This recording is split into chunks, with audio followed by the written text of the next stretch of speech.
साथियों नमस्कार। Legal awareness के एक और एपिसोड में आपका स्वागत है। मैं Sunil Goswami, advocate, Punjab and Haryana high court Chandigarh. आज हम बातचीत करने वाले हैं कि क्या एक महिला जो खुद कमाती है और उसका एक बच्चा है, तो क्या उसको भी मेंटेनेंस का अधिकार है?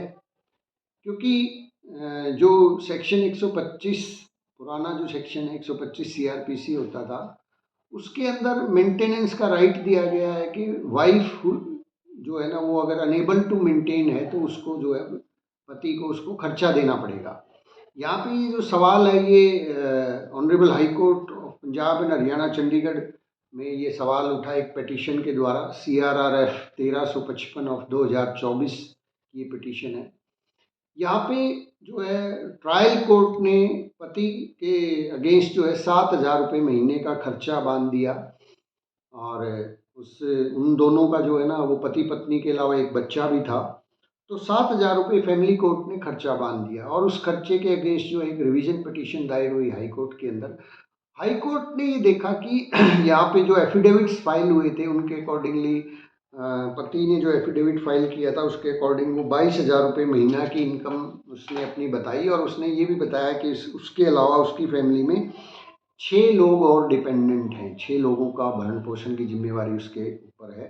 तो दूसरी तरफ पत्नी का जो एफिडेविट फाइल हुआ था उसके अकॉर्डिंगली वो जो है गवर्नमेंट टीचर हैं, और वो 35,400 रुपये महीना की नौकरी करती हैं।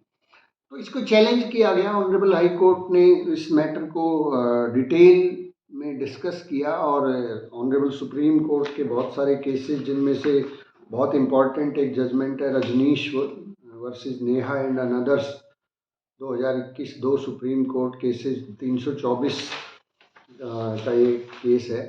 तो इन सारे एस्पेक्ट को डिस्कस करने के बाद कोर्ट ने ये पाया कि भले ही पत्नी जो है वो कमाती है, उसकी सैलरी भी ज़्यादा है, और पति के ऊपर अपने 6 डिपेंडेंट्स उसने बताया है, उनको मेंटेन करने का भी जो है जिम्मेवारी है। दूसरी तरफ यहाँ पे एक पहलू ये भी था हस्बैंड के द्वारा जो पेश किया गया, वो ये था कि उसने एक तो सेक्शन 9 का जो है restitution of conjugal rights Hindu marriage act के तहत जो है घर बसाने का मुकदमा भी दायर कर रखा है कि वो तो पत्नी को और बच्चों को रखना चाहता है। दूसरी चीज़, हस्बैंड की तरफ से एक और आर्ग्यूमेंट पेश किया गया कि मेरे बच्चे की कस्टडी के लिए जो है ना, वो भी केस फाइल कर रखा है, और बच्चा जो है वो मैं रखना चाहता हूँ, और ये बच्चा तो जो है माँ के पास उसकी इलीगल कस्टडी में है। कोर्ट ने इन सब के बावजूद, इन चीज़ों को कंसिडर करने के बाद ये पाया कि जो भी सिचुएशन हो, पत्नी अगर कमाती है तो भी माइनर डॉटर जो है, जो बच्चा है, उसके पास तो कोई इनकम सोर्स नहीं है ना। अब जो ये बच्चा है, ये तो केवल और केवल पत्नी की जिम्मेवारी नहीं हो सकती, ये तो दोनों की जिम्मेवारी है। Husband as a prudent husband, और जो है ना उसको एज ए प्रूडेंट पर्सन एक सोशल और एक मोरल रिस्पॉन्सिबिलिटी बनती है कि वो कम से कम अपने बच्चे का खर्चा तो दे। और वो इस आधार पे नहीं इनकार कर सकता हस्बैंड की भाई पत्नी कमाती है, बच्चे को पत्नी अपने साथ रखे हुए, तो ये उसकी ही जिम्मेवारी हो गई। Be that as it may be, ये चीज़ें ट्रायल में डिसाइड होनी है कि बच्चा किसके पास रहेगा, बेटर वेलफेयर कहाँ है कहाँ नहीं है, ये डिसाइडिंग फैक्टर आफ्टरवर्ड्स है। बट एट दिस स्टेज कि भी इंटरिम जो मेंटेनेंस है उसके टाइम पे as a prudent man, as a father, उस व्यक्ति की ये जिम्मेवारी बनती है कि वो कम से कम अपने बच्चे जो है उसके गुड एजुकेशन के लिए, उसको अच्छे भरण पोषण के लिए उसको मेंटेनेंस दे। तो यहाँ पे कुछ लाइनें मैं आपको पढ़ के भी सुना देना चाहता हूँ। यहाँ पे कोर्ट ने कहा कि court is of the considered opinion that the family court had taken into account not only the financial capability of the petitioner but also the comprehensive efforts required to raise a child, which should be fairly shared between both the parents. At this juncture, the contention raised by learned counsel for the petitioner in the present petition with regard to factual aspect are matter of trial, and no rational or same can be effectively made at this stage, no rationalization.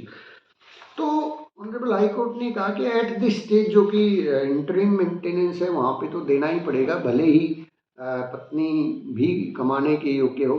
Court ने यहाँ पे एक चीज़ को और notice किया कि husband capable है, क्योंकि उसने अपने एफिडेविट में बताया कि 22,000 रुपये महीना वो भी कमाता है।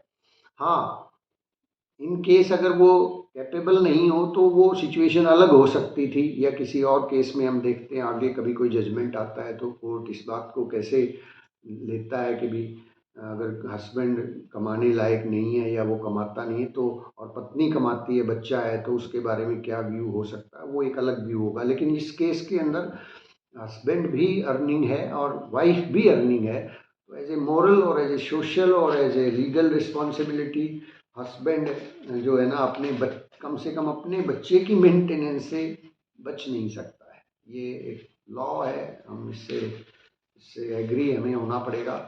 आपका बहुत बहुत शुक्रिया।